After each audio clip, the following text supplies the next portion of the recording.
Recently साथीहरु टिकटकको कुरा गर्नु भने चाहिँ टिकटक अहिले चलिसकेको छ। अब साथीहरु तपाईहरुले चाहिँ कतिपय साथीहरुले टिकटकको लागि चाहिँ VPN वॉलपेपर अथवा तपाईले चाहिँ कुनै पनि एपहरु DNS सेटिङहरु युज गरेर टिकटक चलाइरहनु भएको छ भने चाहिँ अब तपाईले यो एपहरु चाहिँ कुनै पनि चलाउने जरुरी छैन किनभने अलरेडी टिकटक चाहिँ अब चलिसकेको छ। नेपालमा आखिर के टिकटक खोलिसकेको हो त अथवा टिकटक खुलेको छैन र पनि कुनै त्यस्तो ट्रिक छ भन्ने कुरा चाहिँ मैले तपाईलाई चाहिँ यो भिडियोमा पुरा जानकारी दिनेछु। बिना VPN बिना DNS र बिना वाइफाई सर्भर युज नगरिकनै सजिलैसँग हाम्रो टिकटक चाहिँ चल्न थालिसकेको छ। कसरी चलाउने र अथवा नेपालमा खोलिसकेको छ भन्ने कुरा चाहिँ सबै म तपाईलाई चाहिँ टोटली डिटेलमा चाहिँ दिनेछु। त्यो भन्दा पहिले मैले तपाईहरुलाई जहिले पनि भन्ने गर्छु साथीहरु यदि मेरो च्यानलमा नयाँ हुनुहुन्छ भने कृपया मेरो च्यानललाई सब्स्क्राइब गर्न नभुल्नु होला साथै नजिकको बेल आइकन पनि दबाउनु होला ताकि मैले यस्तै नयाँ भिडियो अपलोड गरेसँगै सबैभन्दा पहिला तपाईहरु समक्ष पुग्नेछ भन्दै लागौ साथीहरु आजको मुख्य विषयवस्तुतिर है त। यसको लागि अब सिम्पली साथीहरु तपाईहरु आफ्नो मोबाइल स्क्रिनमा आउनु होला। मोबाइल स्क्रिनमा आइसकेपछि मैले तपाईहरुलाई मेरो टिकटक चाहिँ जस्तोको जस्तै तपाईहरुको छेउमा चाहिँ खोलेर देखाउने छु। मेरो टिकटक चल्छ कि चल्दैन भन्ने कुरा तपाईले चाहिँ हेर्न सक्नुहुन्छ। मैले यहाँनेर चाहिँ कुनै पनि VPN कुनै पनि वॉलपेपर र कुनै पनि DNS सेटिङ गरेको छैन साथीहरु। तपाईहरु माझ चाहिँ मैले मेरो टिकटक चाहिँ अब खोलेर देखाउँछु। यहाँनेर हेर्न सक्नुहुन्छ तपाईहरुले हेर्नु होला है।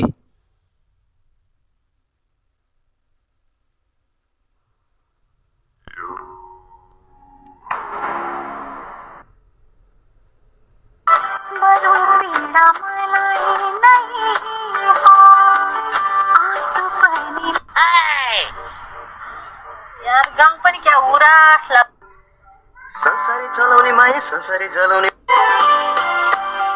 यो धडकन भित्र छौ तिमी कहिले काहे सँगै रोयौं कहिले Be careful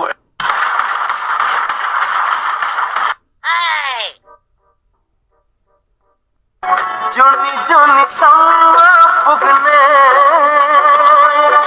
सायद मेरो प्राइस पनि धेरै नभएको घरको लागि युज गर्नलाई एकदमै ठिक्क हुने 10 वर्षको कम्प्रेसर वारेन्टी रहेको हिस्टन ब्रान्डको रेफ्रिजरेटर यो चाहिँ मैले लिएर आएको छु 215 लिटरको जसमा हेर्नुस् त यसमा सामानहरु राख्ने स्पेस पनि टन्नै रहेको छ अनि यो डिफ्रिज पनि भयो। अलिकति हजुरले डिफ्रिजमा केही सामानहरु राख्न पनि सक्नुहुनेछ र यो 215 को भयो भने यो चाहिँ 195 को। हजुरहरुले प्राइस इज महँगो पनि छैन। यसमा फेरि अहिले यो खरिद गर्दा चाहिँ गिफ्ट पनि पाउनुहुनेछ।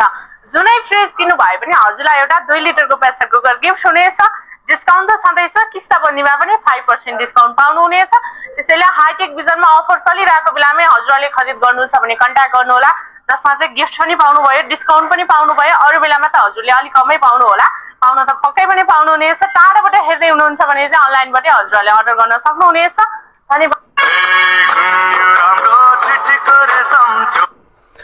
वेल साथीहरु तपाईहरुले देखिसक्नुभयो सिम्पली मेरो भिडियो चाहिँ मजाले मेरो टिकटक चाहिँ चलिरहेको छ। तपाईहरुको अगाडि चलाएर मैले देखाइसके। अब यसमा मैले कुनै पनि VPN र कुनै पनि DNS अथवा कुनै पनि वॉलपेपर युज गरेको छुइन। यसको एउटै सेटिङ छ जुन चाहिँ मैले तपाईहरुलाई चाहिँ अब देखाउँदै छु। आखिर कसरी चल्यो त यो नेपालमा पनि बिना VPN मजाले चलिसकेको छ। अब कसरी चल्यो भन्ने कुरा र रहस्य चाहिँ मैले तपाईहरुलाई यहाँनेर देखाउँदै छु। अब त्यसको लागि सिम्पली मैले तपाईहरुलाई चाहिँ यहाँनेर प्रोफाइलमा लगेर जान चाहन्छु। प्रोफाइल लगेर यहाँनेर तीनटा डटमा क्लिक गर्छु। यहाँनेर क्लिक गरेपछि सेटिङ एन्ड प्राइभेसी छ साथीहरु यसलाई क्लिक गरौँ। त्यसपछि यहाँनेर तलनेर तपाईले देख्न सक्नुहुन्छ साथीहरु चेन्ज रिजन भन्ने देख्दै हुनुहुन्छ। सिम्पली यो चेन्ज रिजनलाई चाहिँ मैले क्लिक गरेर तपाईहरुलाई चाहिँ देखाउँदै छु। अब यहाँनेर चाहिँ क्लिक गरे भने मैले मोडमा चाहिँ यहाँनेर देखाउँछु। त्यसपछि मोडलाई क्लिक गरिसकेपछि चेन्ज कन्टेन्ट रिजन छ साथीहरु यसलाई सिम्पली क्लिक गरेपछि यहाँनेर तपाईले देख्न सक्नुहुन्छ के छ त कन्ट्री चाहिँ भन्दाखेरि यहाँनेर युनाइटेड स्टेट छ किनभने मेरो अकाउन्ट नेपालको छ तर मेरो चाहिँ अकाउन्ट केमा कन्भर्ट भएको छ त भन्दाखेरि युनाइटेड स्टेटमा कन्भर्ट भएको छ। सो त्यो कारणले गर्दाखेरि चाहिँ सजिलैसँग नेपालमा बसेर पनि मेरो टिकटक चाहिँ सजिलैसँग चलिरहेको छ किनभने मेरो चाहिँ अब मेरो जुन टिकटक थियो त्यो टिकटक चाहिँ यो चाहिँ US मा कन्भर्ट भएको छ। त्यही भएर कुनै पनि VPN चाहिएको छैन र सजिलैसँग नेपालमा यो चाहिँ टिकटक चलिरहेको छ मेरो अकाउन्टको।